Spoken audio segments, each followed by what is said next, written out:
Welcome back to my channel. My name is Jocelyn, and for today's topic, I am going to provide you the latest update regarding the new Philippine immigration law. So there are a lot of people, especially foreign nationals, who wanted to know the effects of the proposed changes, especially how long they can stay in the Philippines and what are the visas that they could secure in order to stay or visit Philippines. What are the reasons why a new Philippine immigration law is needed? President Ferdinand Bongbong Marcos Jr. said that the new law will boost nation building. Also, you will see the new visa types and the penalties for those who are unable to comply with the new Philippine immigration law. Other important purposes are to enhance infrastructure and embrace state-of-the-art systems. If you have noticed, during the pandemic, Philippines rolled out several new online systems for travelers. And the latest online systems are e-travel and the online customs declaration form. Also, the proposed modernization measures will also authorize the Bureau of Immigration to utilize its income to acquire advanced tools and technologies. The Bureau of Immigration will be more capable of detecting and thwarting illicit activities such as human trafficking, illegal cross-border operations, and other threats related to the borders. So there are several reasons why this new modernization law could be passed soon. Take note that this new immigration modernization law is set to take effect this year 2024. Please take note that the current Philippine immigration law is already 8 years old, and there are actually provisions that are considered obsolete or are not keeping up with the current times. Let's look at the differences between the current Philippine immigration law and the proposed changes. Under the current law, there are two types, visa-free and visa-required. For visa-free, maximum stay is 30 days, visa required, so depending on the length of the visa. For the proposed changes, are there going to be visa-free and visa-required? I still believe so, and then the single entry is 59 days. For non-immigrant visa categories, under the current law, there are temporary visas and there are only a few types or limited types and cannot be converted to permanent visa. The good news is that under the proposed changes, there will be new types of visas to be added and you can actually adjust your status from non-immigrant to permanent or immigrant visas. Another change will be the immigration clearance for select foreign nationals under the current law, and under the proposed law, there will be immigration clearance for all nationals, or for all foreign nationals leaving the Philippines regardless of length of stay. If the new Philippine immigration law is implemented, there are changes to the immigration requirements of those who wanted to stay permanently in the Philippines. There are major changes, and let me discuss the different immigration visa requirements. The non-immigrant visa proposed changes.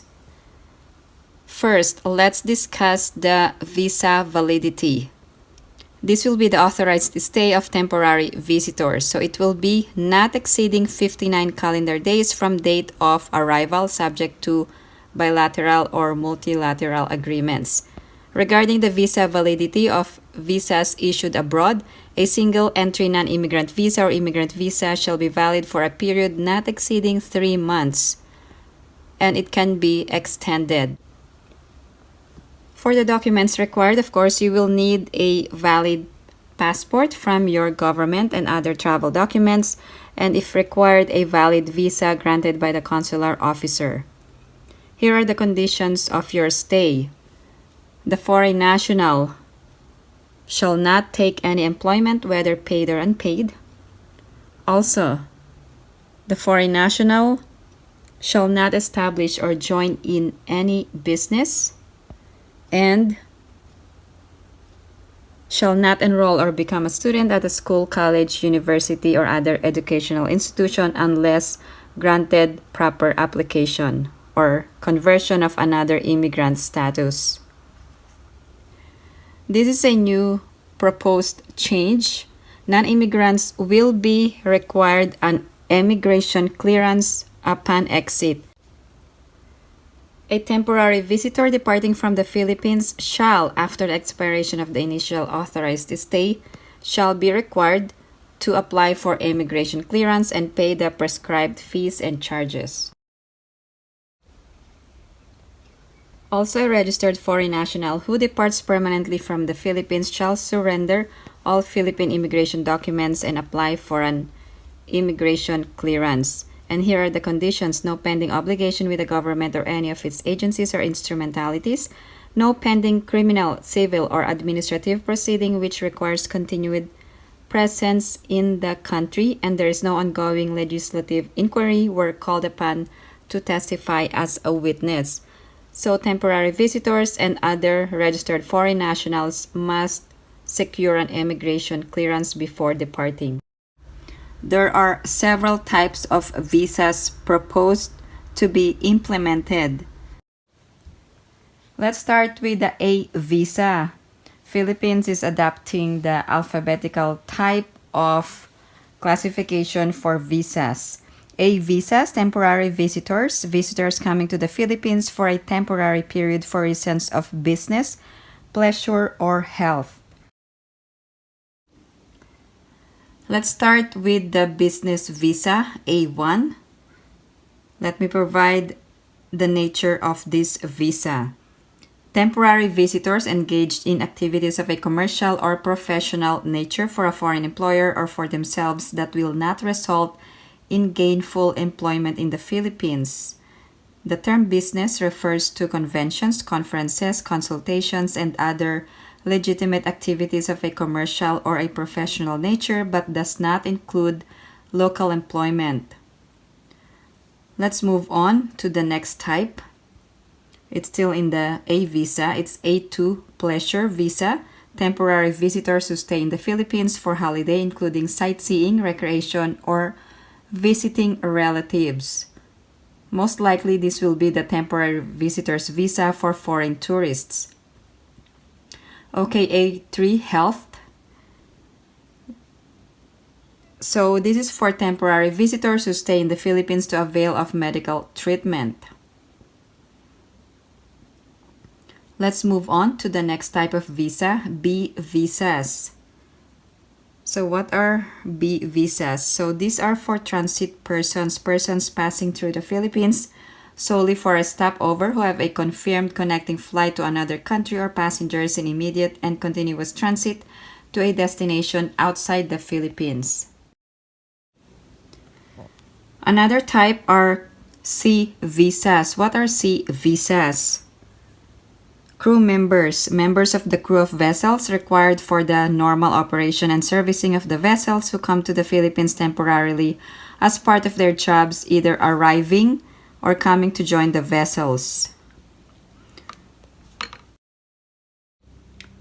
The next type are D visas. These are for treaty traders or D1 visa and treaty investors. There must be a substantial trade between the Philippines and the home country. Let's move on to the next type, E visas. E visas are for accredited foreign government officials, their families, and household members. The next type are F visas. These are actually student visas. International students must demonstrate sufficient means for their education in the Philippines. The next type of visas are G visas. G visas are for prearranged employment. These are for foreign nationals coming to the Philippines for employment purposes. The next type are H visas. H visas are for religious workers. The next type are I visas. These are for representatives of accredited international organizations and government agencies. Next type are J visas. These are for media workers. The next type are K visas. So these visas are for exchange visitors. L visas are for refugees and stateless persons. Another type are M visas. These are bridging visa. A temporary visa which allows a foreign national to stay in the Philippines after the expiration of the current visa, other than temporary visitor visa. The next type is the N visa. It is a startup visa. And the last one is the O visa. These are for foreign nationals or family members who may be admitted as non-immigrants under special laws. If you have any other questions or comments, please post them down below and I will get back to you as soon as I can. Again, thank you guys for supporting my channel. And if you haven't liked this video, please give it a big thumbs up. And if you haven't subscribed to my channel, please subscribe and hit that notification bell. I always welcome new subscribers. Thank you guys for watching. I hope everyone is staying safe and have a great day.